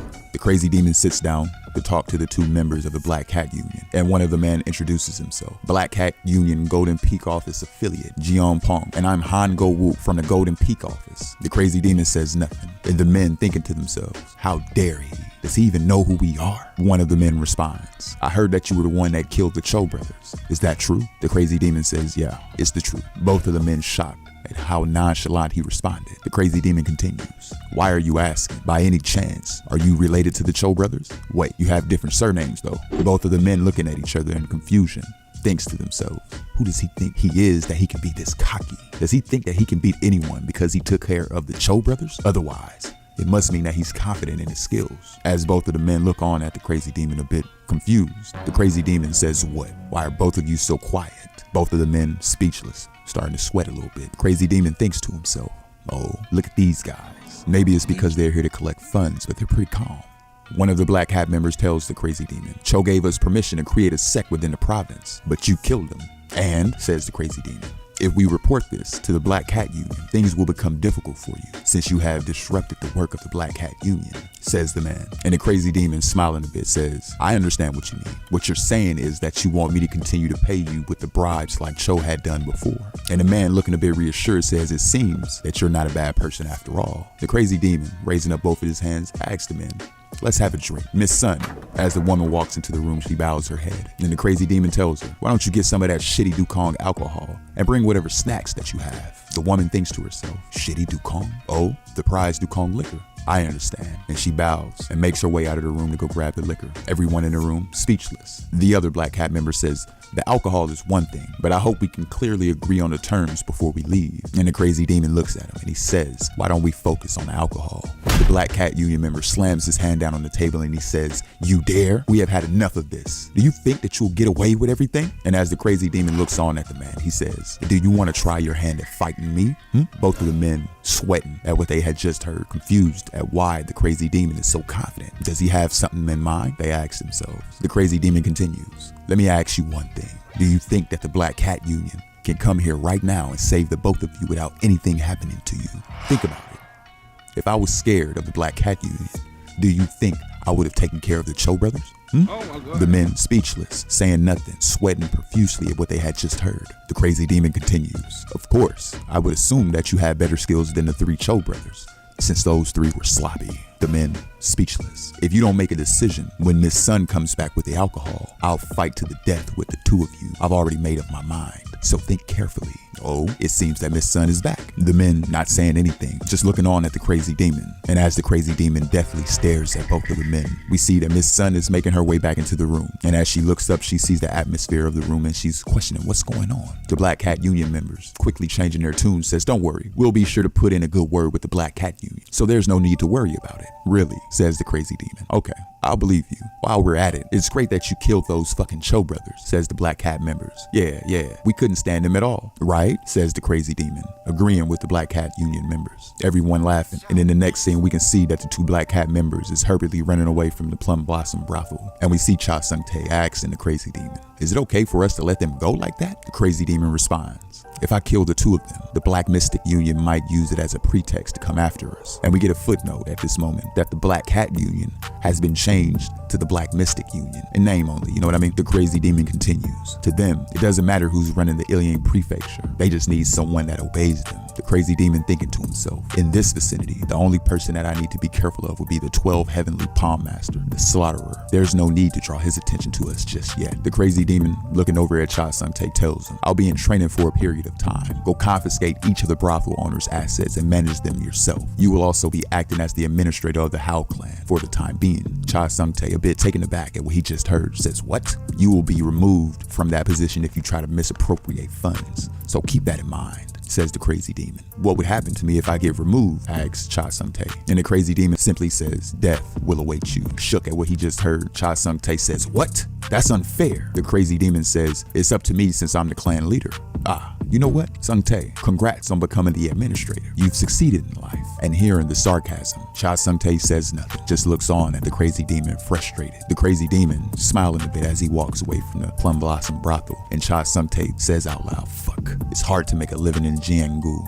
In the next scene, we see that the crazy demon walks into a restaurant, and at a nearby table, the head blacksmith is enjoying his bowl of noodles and he says, you've come. The crazy demon says yes, as he sits down with the blacksmith. The cook asks him, 1 bowl of noodles for you? And the crazy demon responds, yeah, 1 delicious bowl of noodles, please. The cook says he'll be right back. The blacksmith says to the crazy demon, seriously though, you really took care of Cho Il-sum and Cho Il-gul, and even Cho Semp-young. That's right, responds the crazy demon. Wouldn't the Black Mystic Union come after you? If that happens, a lot of young ones around here would be killed, says the blacksmith. The crazy demon thinks to himself, was he like that before? Thinking back in my past life, he was also very against paying protection fees to the Cho brothers. The crazy demon explains to the blacksmith that they won't come after me yet. Even if we do end up in a confrontation, the rest of the people would be fine since I was the one who killed the Cho brothers anyway. The blacksmith asks the crazy demon, are you intending to take on the Black Mystic Union by yourself? And the crazy demon responds, of course. You know, it's quite hard to believe what you're saying, says the blacksmith. But the Jaha Lee's errand boy suddenly killing all 3 of the Cho brothers is pretty unbelievable at first too. As he starts laughing, he says, looks like you'll be picking up the tab today. Thank you for the meal. And the crazy demon looking on at the blacksmith says, are you leeching off a poor errand boy? The blacksmith reassures him that he's not an errand boy. You are the Hao clan leader, aren't you? The Hao clan, asks the cook as he brings over the bowl of noodles to the crazy demon. What's with the Hao clan? Did Jaha build it? Duke So-hyun, you're a part of the Hao clan too, says the crazy demon. And the cook says, oh, am I? I don't remember signing up for it though. The crazy demon responds, those that I know personally are all signed up automatically. The cook says nothing and he just starts laughing. And so, with that being said, you are to provide your noodles to your sect leader for free from now on. Understood? The cook, quickly grabbing the bowl, looks at the crazy demon and he says, Mr. Customer, why are you acting like this? Ye Jaha, come out here. And as everyone looks toward the door, we see a man dressed in all black as he waits for the crazy demon to step outside. The cook, looking at the crazy demon, says, sect leader, someone is calling for you. And the crazy demon looking at the cook saying, I thought that I was your customer a few seconds ago. The cook, looking at the crazy demon, says with a dead ass expression, please be careful. And the blacksmith joins in, telling the crazy demon, sect leader, please be careful. I'm wondering if it's gonna rain soon. My back is starting to hurt a little bit. Crazy demon, getting up from the table, says nothing. And then he says, you guys only call me the sect leader when it comes down to the troublesome matters. But all right, bet. Raining outside just as the blacksmith has said. The crazy demon steps out and he meets the man that called for him. Then the man asks the crazy demon, I heard that you're the one who killed the black reconnaissance, Nuong Jisiok. Is that true? Nuong Jisiok. I feel like I've heard that name somewhere. As the crazy demon thinks back to where he might have heard the name, he remembers the man that was standing with Cho Sampyong when it was burning down the inn, and he says, ah, that rascal. The man dressed in black says to the crazy demon, I'm Wee Seong Woo from the Black Reconnaissance. The crazy demon thinking to himself, the sword demon twin, Wee Seong Woo. He was someone that came after me and died by my hands in my previous life. He's younger now, but he's definitely the sword demon twin. Seong Woo says to the crazy demon, tell me, why did you kill him? And the crazy demon responds, because he burned down my house. Seong Woo, with a smile on his face, says, I can see why you killed him, but thanks to that, you'll be dying here too. The crazy demon says, I wonder if things will go the way that you want it to. I'm sure nothing will go your way, just like how you went bald. And Seong Woo, a bit frustrated at what he just heard, says, looks like I gotta start by ripping that bloody mouth apart. And with a crack of lightning striking the ground in front of both the men, signifying the start of the battle, we see Seong Woo making quick movements, making his way toward the crazy demon. And with a sword slash, the crazy demon dodges the attack. And as he dodges the attack, using his feet, he kicks up water from the ground, which splashes in the man's face. Seong Woo saying, you bastard. And the crazy demon thinking to himself, the sword demon twins refer to two people. I'm sure that Gu Yang Su is here somewhere. As Seong Woo comes in for another attack, the crazy demon blocking his twin sword attack with his own sword. Seong Woo throws another attack, which is also weaved by the crazy demon. And with great movement and great footwork, the crazy demon puts distance between the two of them. And he thinks to himself, he'll probably give me a chance to counter his move, and the hidden Gu Yang Su will probably target me right then. Cha Sung Tae has made his way to the battle, and he yells out sect leader, and the crazy demon tells him to stand by. He's a martial master. A martial master, says Cha Sung Tae. As he grabs his eye patch to get ready to take it off, Cha Sung Tae says, this fucking ring. As Seong Woo comes in for another attack, the crazy demon weaves the attack. And as he's doing so, he tells Cha Sung Tae to be careful because there is another person hiding within the vicinity. Hearing those words, Cha Sung Tae is a bit nervous and he's looking around and he asks, where is he? I don't see anyone though. At the same time, we see a shadowy figure standing on the rooftop right behind Cha Sung Tae, and we see him jumping down from the top rope to join in with the battle.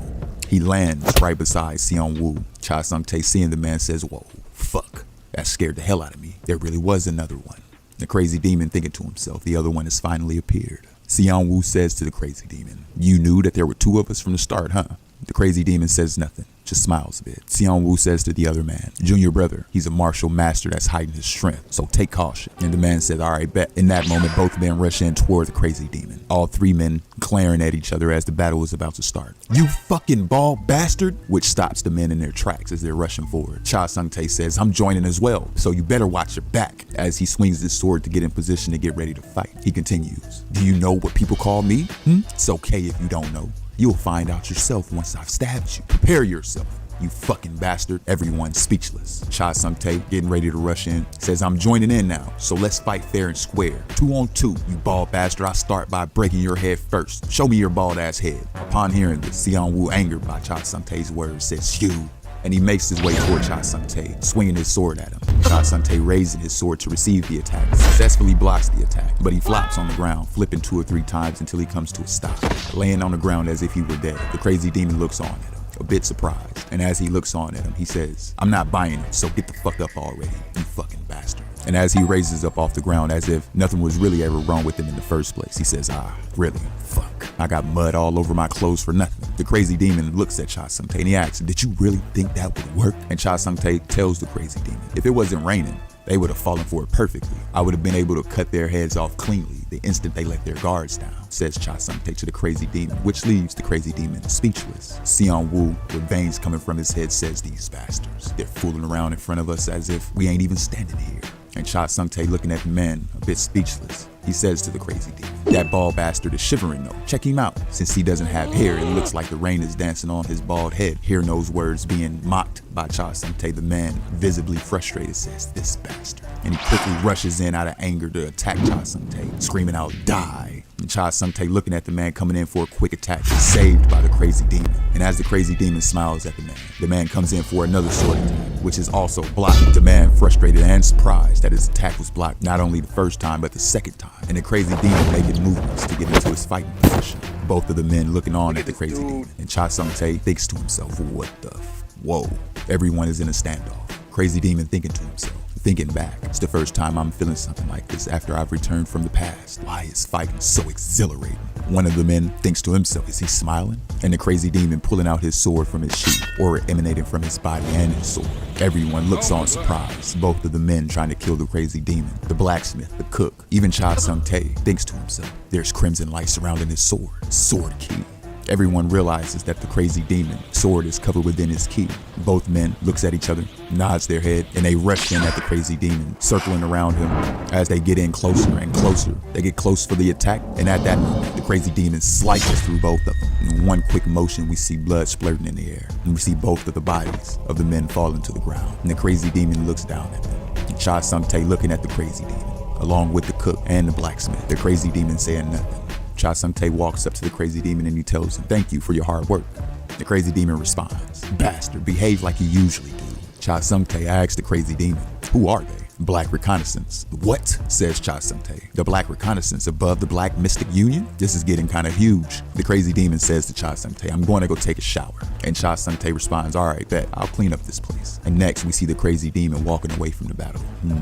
Says the blacksmith. So it's true that he did kill the Cho brothers. As he makes his way back to the Plum Blossom brothel, the crazy demon is taking a bath. He's thinking to himself, I'm definitely getting stronger and faster. It bothers me that people who are supposed to die by my hands at a much later time have died now. Adding to the list of groups that I have to take care of, I also have the Black Mystic Union and the Black Reconnaissance as well. As compared to the past, the crazy demon closes his eyes and he falls silent. And after about a minute, he opens his eyes and he thinks to himself, what's happening?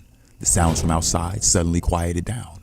Two men bursting into the room with swords drawn at the crazy demon.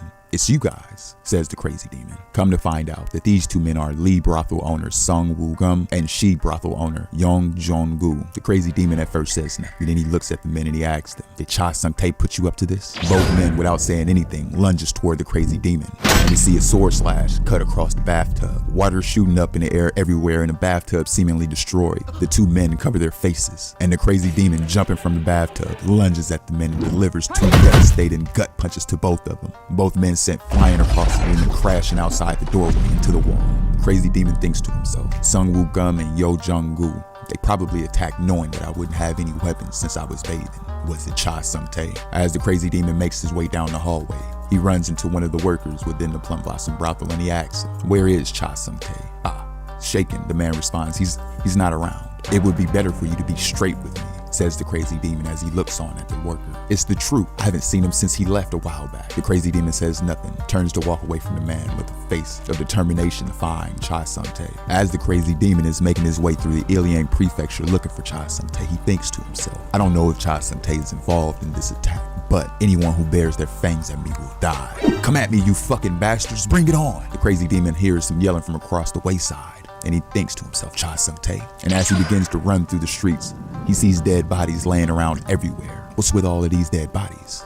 Rounding the corner through the rain as he's rushing toward the crowd, crazy demon notices that everyone is surrounding Cha Sung-tae. That bastard is already tired. Let's attack him together, says the people. The crazy demon noticing. Cha Sung-tae noticing the crazy demon had just pulled up. The crazy demon says to him, wow, Cha Sung-tae, you're still alive.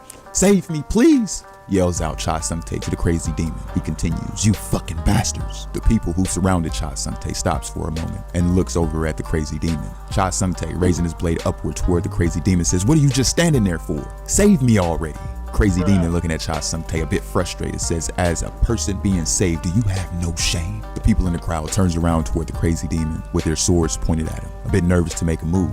The crazy demon says nothing. Then he says, what are you doing? Come at me already. All of the men building up the courage to get ready to attack the crazy demon. One of them says, there's no reason to fear him. That bastard is just an errand boy. Attack him together.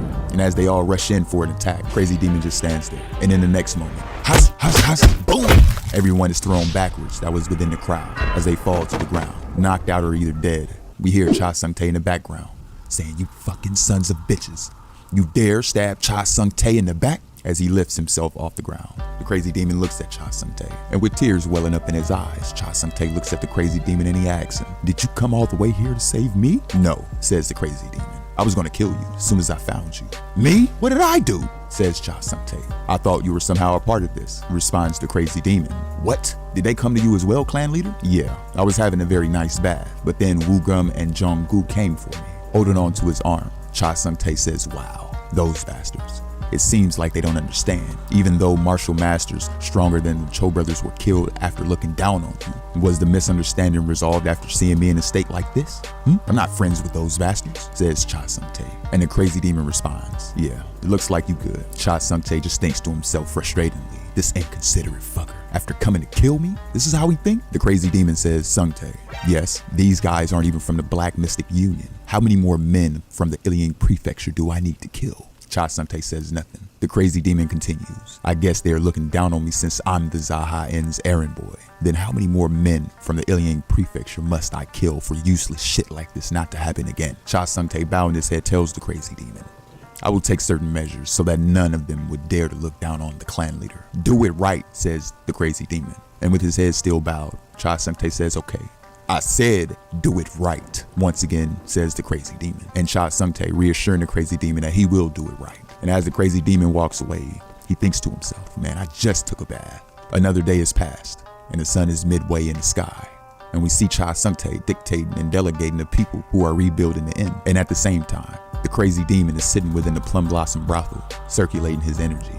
We see that the pillars of the wall of the new Jaha Inn is being erected, and then we get a time skip to 1 month later. The crazy demon, looking at the ongoing construction project, says to Cha Sung-tae, you only managed this much after a month? Cha Sung-tae responds, what do you mean only? The construction scale grew larger, so it'll take at least a year. 1 year? Can it be done faster than that? Says the crazy demon. It can't. I want to speed things up as well.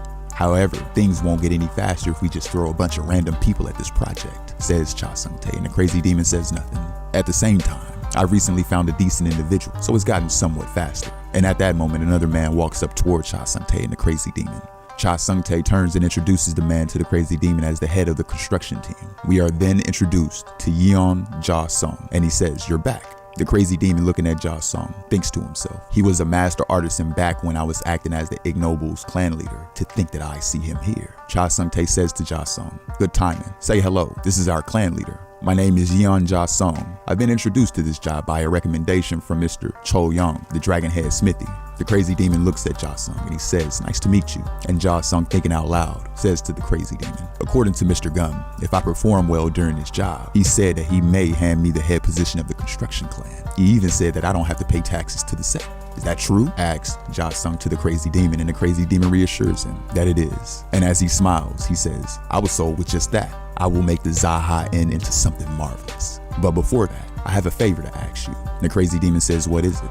Ja-sung points to a location and he says, we are thinking of building a barracks over there to use for lodgings and for meals. I would greatly appreciate it if the clan leaders occasionally provide us with some good food at your expense. The crazy demon says nothing. He smiles and he says, Sung-tae, yes, clan leader, send people from the May, the Lee, and the She brothels here every evening. Have them feed the people working here some good meals. And Cha Sung-tae with a smile says, I understand. Yeon Ja-sung, if I am satisfied with your work, you will become the head of the construction clan. And bowing his head, Ja-sung says to the crazy demon, please, leave it to me. The crazy demon, with his eyes closed and with a smile on his face, walks away from the construction project. And as he makes his way through the Iliang Prefecture, he happens upon a head blacksmith. And the head blacksmith, seeing the crazy demon, says, oh, you're here. Clan leader, have you met with Ja-sung? Yes, says the crazy demon. The blacksmith continues, he's a very talented lad. He's diligent enough to go around alone looking for jobs day and night. And the crazy demon simply says, I see, thinking to himself, unbelievably, he had a connection with Mr. Gum. It's very beneficial for Yeon Ja-sung to be a part of the Ignoble clan. The blacksmith, smiling at the crazy demon, says, I would like to give the clan leader a gift as a commemoration. A gift, says the crazy demon. The blacksmith continues, yes. Tell me about any kind of weapon you want. The crazy demon says, have you ever made anything that can be considered a renowned blade or a treasured sword? Crossing his arms, the blacksmith says no. The crazy demon, speechless at what he had just heard.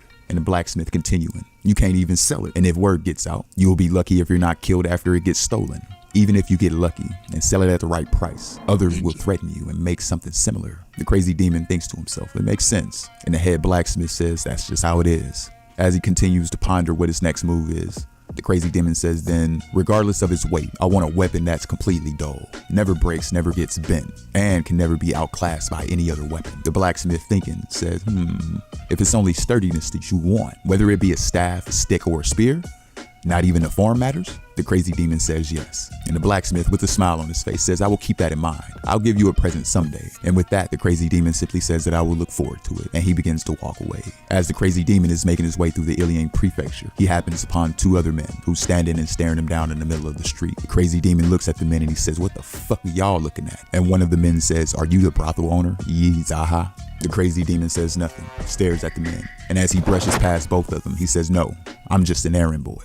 One of the men hurriedly says, wait, please wait. The crazy demon turns around to look at the man, speechless. The man, taking a breath, says, I am a messenger of the Black Mystic Union, Hyok Rion Hong. I have come to deliver a message from my superior. The crazy demon, looking at the man, questions him, the Black Mystic Union. The man continues, the Golden Phoenix Pavilion Master would like to meet you. Since he sent an invitation instead of an executioner, it would be in your best interest to not refuse. As he looks at the crazy demon with a menacing look. If I return empty-handed, the executioners will come. Brothel owner Yi Jaha. Both the messenger and the crazy demon standing in the middle of the street looking on at each other. The crazy demon tells him, if that Golden Phoenix Pavilion Master person calls me, do I have to comply? The messenger looking on at the crazy demon says, if you do not comply, you can just run away. If you do, then you will live, and no innocent lives will be lost. It's all good for all of us. Yi Jaha says to the man, so what you're saying is, if I want to keep being the boss of the Iliang Prefecture, I have to bow down to the Black Mystic Union. If I don't, I have to leave the Iliang Prefecture. And with a menacing smile, the messenger says yes.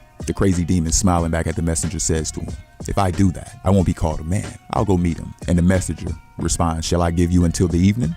Or will you head out with us now? The crazy demon says, I can't go meet an influential figure of the Black Mystic Union empty-handed. I also can't go in my casual wear. If you just tell me where I need to go, I'll visit you myself. And the messenger says, very well. There is a cabin in the hunting grounds of the Dengu Mountains, says the messenger. The Dengu Mountains hunting ground? Huh? It's pretty close. All right, bet. And with that, the crazy demon walks away. And the messenger reminds him, keep this in mind. If you're planning to run, you should run as far away as possible. The crazy demon reminds him, I said I'm not going to run. Back at the Plum Blossom Brothel, Cha Sung-tae has just heard the news. And he says to the crazy demon, the Golden Phoenix Pavilion Master? That money-crazed murderer called for the clan leader? The crazy demon corrects Cha Sung-tae. I wasn't called, I'm the one going. In any case, I will gather everyone. Let's go to war, says Cha Sung-tae with a serious look on his face. War my ass. Are you planning on killing all the youths of the Iliang Prefecture? I'm fine on my own. Are you crazy? You'll definitely die, screams Cha Sung-tae. Do you think that bastard would let you be? He'll destroy you since you're an errand boy who angered him. I'll go with you at least. After hearing that, the crazy demon says, Cha Sung-tae, are you serious?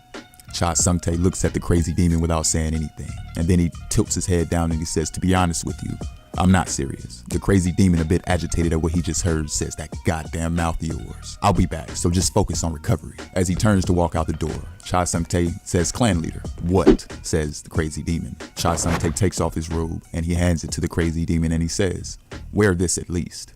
The crazy demon, a bit confused, asks Cha Sung-tae, what's with you all of a sudden? Isn't this your treasured robe? Cha Sung-tae responds, it is my treasured robe. The crazy demon says it might get torn. I'm not going there to play around. And Cha Sung-tae reassures the crazy demon that you can make a rag out of it. I'm not bugging out. And with a smile, the crazy demon takes the robe. And as he puts it on and he walks out of the building, he tells Cha Sung-tae that he will be back. Cha Sung-tae, making a gesture toward the crazy demon, bows his head and says, I'll be recovering. As the sun begins to set, we see the two men that came to meet the crazy demon standing outside the gate. And one of the men thinking to himself, I'm waiting for him as per the pavilion master's order, but that errand boy must have run away already. And as he looks up, he notices the crazy demon walking through the woods, making his way toward the pavilion. He continues to think to himself, he didn't run away. Then did he decide to bow down and enter the Black Mystic Union? The mere errand boy at an inn is quite greedy. I'm here, says the crazy demon. The messenger, still looking at the crazy demon with a bit of a frustrated face, thinks to himself, a mere errand boy is getting overconfident just because he killed the Cho brothers. Let's see how long your confidence lasts. And with that, the messenger opens the door and he tells the crazy demon, welcome. The pavilion master is waiting for you inside. And as he makes his way into the building, the crazy demon sees the pavilion master sitting at a chair. And we are introduced to the pavilion master as the Golden Phoenix Pavilion Master, Ben Sa Wong. The messenger, bowing his head, says, pavilion master, I've brought the brothel owner Yi Jaha. And the pavilion master, looking up at Yi Jaha, says, brothel owner, my ass. Yi Jaha saying nothing, looking at the pavilion master.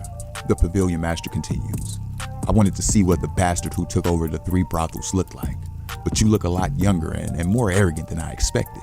If you came here without running, then you're probably going to say that you're going to manage all 3 brothels, huh? So, you want me to treat you well? Honestly, you don't know your place, and your greed is through the roof, says the pavilion master as he looks on at the crazy demon with a menacing look.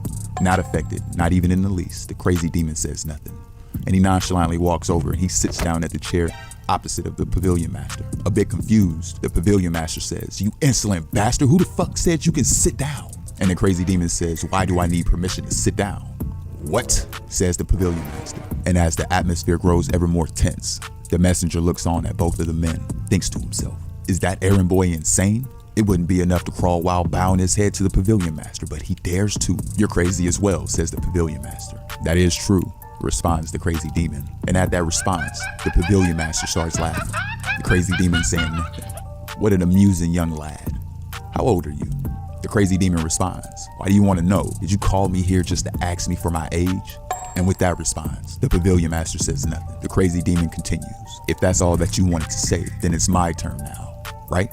Choose. Will you die alone, or will you lead your underlings to their death as well?"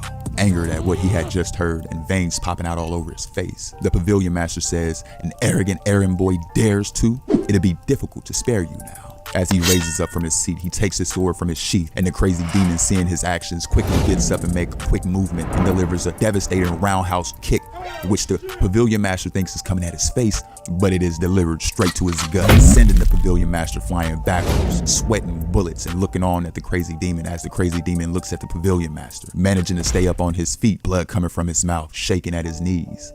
The pavilion master thinks to himself, what in the world is going on? The messenger looking on, shocked at what had just happened. Everyone looking on at the battle happening, speechless. The crazy demon says, "You spare me?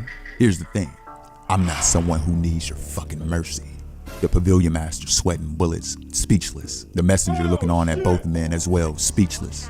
Both the pavilion master and the crazy demon looking on at each other, and the pavilion master still speechless, thinks to himself, what the hell is he? I heard he was some errand boy at an inn. The crazy demon says to the pavilion master, "You were babbling like you were going to kill me, so what are you just standing there for?"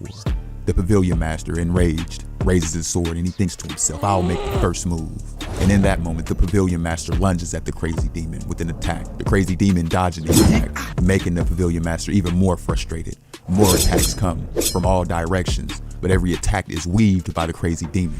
At the same time, dodging all of the attacks, the crazy demon thinks to himself, I guess even the pavilion master of the Black Mystic Union is just third-rate trash. And with that thought, and after weaving the last attack thrown by the pavilion master, right to the gut, the crazy demon delivers a devastating solar plexus punch, which sends the pavilion master flying off, blood coming from his mouth. And as he's stumbling backwards, the crazy demon rushing in for another attack, sword drawn, sword key emanating from his blade. Seeing the sword key emanating from his sword, the pavilion master thinks to himself, sword key? And with one fatal motion, slice!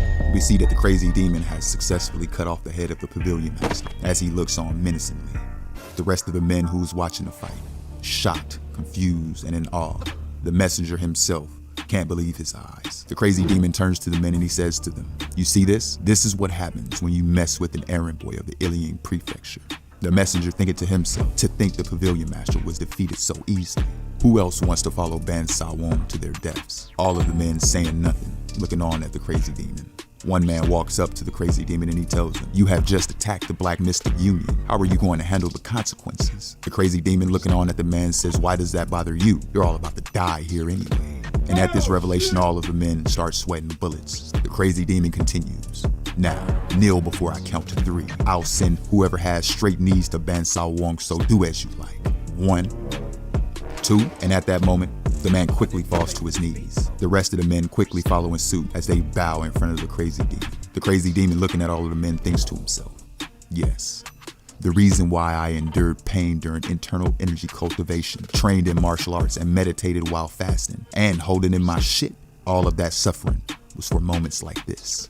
Afterward, the crazy demon says nothing, and he looks at the men. One of the men building up the courage to ask him, are you letting us live? The crazy demon responds, why should I?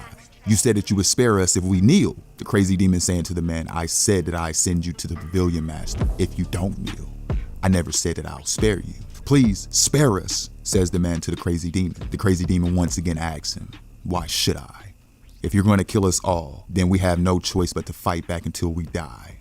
The crazy demon asks the man, Are you a negotiator? Why don't you make a proposal after identifying yourself? The man introduces himself as the secret inspector, Sima B. The crazy demon says Sima B thinks to himself, I don't recognize him. Did he die alongside Ba Sang-won when he was killed by the Black Mystic Union for corruption? Sima B says to the crazy demon, to be honest with you, if you were similar in skill with the Pavilion Master, we would have joined him to defeat you. The crazy demon says, but, questioningly, the man continues, since you didn't reveal your full strength, I restrained some of the people ready to jump in. The crazy demon says, not bad. To think that you found out my technique. The errand boy hides martial arts. All of the men, confused, says nothing. The crazy demon looks at Sima B and says, you pass. It is the law of nature for those who are quick-witted to survive. Sima B, reassured that he will not be killed, clenches his fist in excitement. Then he thinks to himself, what about the rest?